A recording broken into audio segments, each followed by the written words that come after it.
When the Buddha revealed the Four Noble Truths, the fourth truth that he identifies deals with how to end or liberate suffering. As a reminder, the Four Noble Truths are: the first, the world and therefore life involves suffering. Second, suffering is caused by desires and detachments. Third, suffering is temporary and will end when you want it to. And the fourth, the path that ends to suffering. This is what we'll be talking about, that path. The Buddha identified 8 steps to take, and it's important to understand that this isn't a sequential list in the sense that in order to move to the following step, you need to complete the one that you're on. That's not the case. The Noble Eightfold Path isn't reliant on prayer, worship, or ceremonies, but instead is a path of self-discipline of the mind, body, and speech. Following this path will lead to the freedom and happiness that you seek. And so let's begin. We'll talk about the first understanding, which is right understanding. Right understanding is the understanding of things as they are, and is the Four Noble Truths that explain things as they really are. In essence, right understanding is the understanding of the Four Noble Truths, and this understanding is the highest wisdom, which sees the ultimate reality. And according to Buddhism, there are 2 types of understanding. The first, what we would call understanding, this is knowledge. It's an accumulated memory, analyzing some form of data or information, and is called knowing accordingly. It is not very deep. The deep understanding or penetration is seeing a thing in its true nature without a name and a label. This penetration is possible only when the mind is free from all ideas, notions, and concepts, and is fully developed through meditation. And this will lead us to the second step.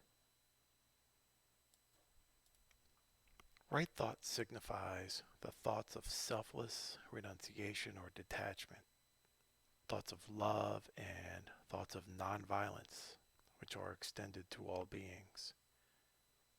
Right thought can also be considered true wisdom, and it is endowed with these noble qualities, and all thoughts of selfish desire, ill will, hatred, and violence are the result of a lack of wisdom in all aspects of life, whether individual, social, or political. So if we truly want to be liberated, our thinking needs to change from the negative, the pessimistic, or aggressive to the positive and uplifting. But it doesn't mean we can't think critically, because we need to in order to see things the way they truly are. And then that brings us to our next step, right speech. Right speech means refraining from telling lies, from harsh, rude, impolite, malicious, and abusive language, and from idle, useless talking and gossip. When you're able to refrain from these forms of wrong and harmful speech, you're left with speaking truthfully and using words that are friendly and benevolent, pleasant and gentle, meaningful and useful. Additionally, don't speak carelessly. Speech should be at the right time and right place. And again, this does not mean we can't be critical of someone's behavior or actions if needed. What it does mean is our speech needs to be constructive and helpful in those situations and not belittling. If one cannot say something useful, you should keep the noble silence. Next, we have right conduct. Right conduct seeks to promote moral, honorable, and peaceful conduct amongst us all.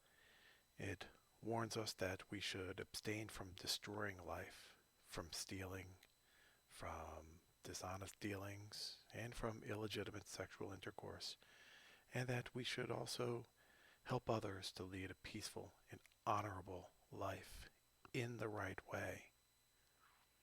This is a good moral conduct for a good, wholesome living, one that is prosperous and balanced. And then right conduct certainly ties into the next step of right livelihood.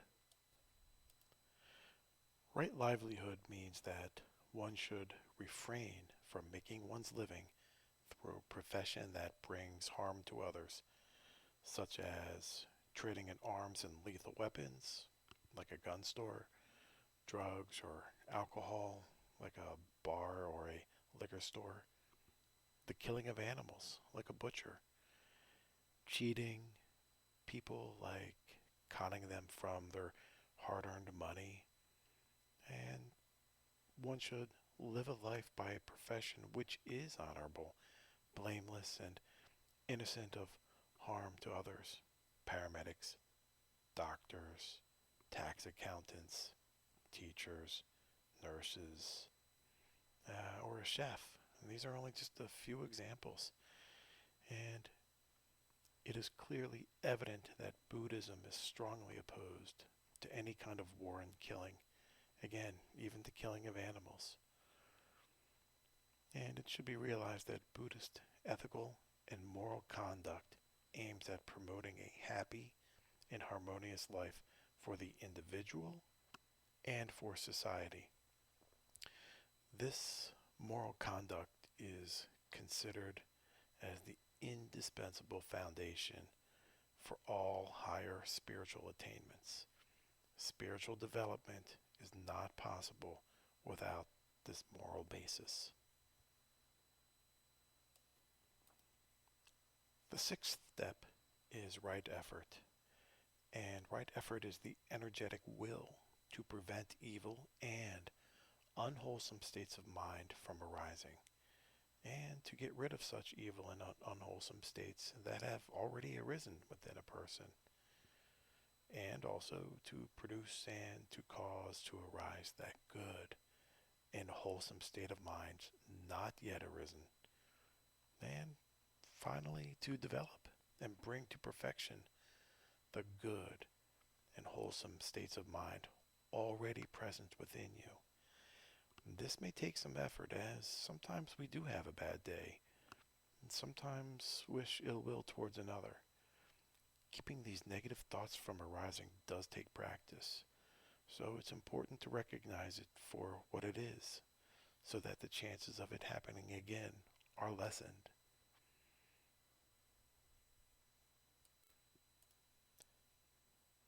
Seventh is right mindfulness. And right mindfulness is to be diligently aware, mindful, and attentive to the activities of the body, sensations or feelings, activities of the mind, and ideas, thoughts, concepts, and things.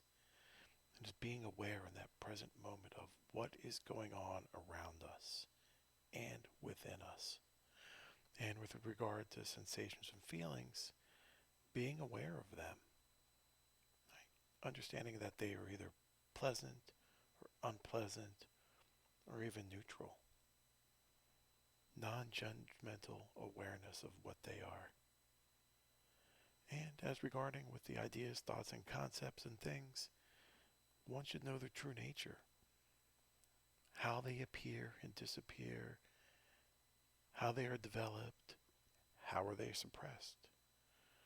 And so when we look at this right mindfulness a little bit more in-depthly, we do find that it certainly ties in with right effort and will certainly tie into the eighth and final step, right contemplation. Once the mind is uncluttered, it may then be concentrated to achieve whatever is desired. And right concentration is turning the mind to focus on any particular object, flower, teacup, a candle, incense, a leaf, or even an abstract concept such as loving compassion, peace, graciousness.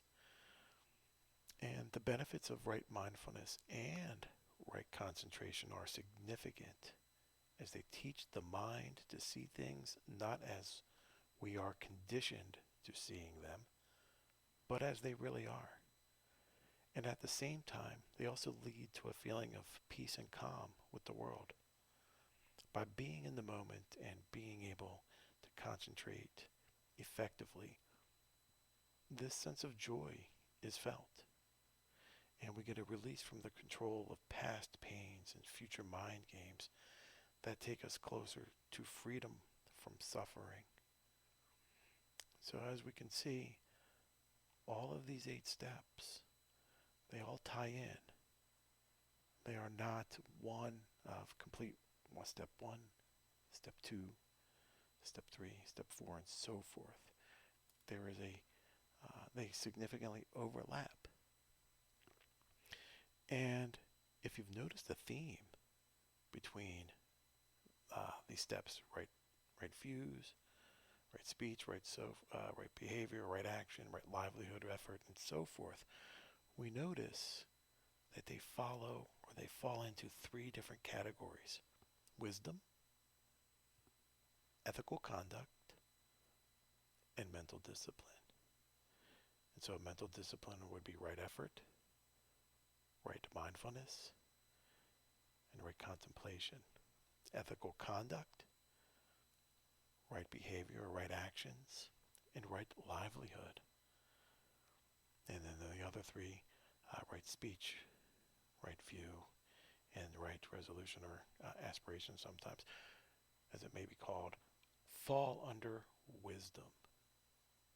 And so wisdom, ethical conduct, and mental discipline are highly regarded and highly cherished in Buddhism and are guidelines for how we can live that more harmonious and balanced life so that we may be liberated from our suffering in the world, and so that we may help others eliminate their suffering, or at least minimize it or not cause it to increase.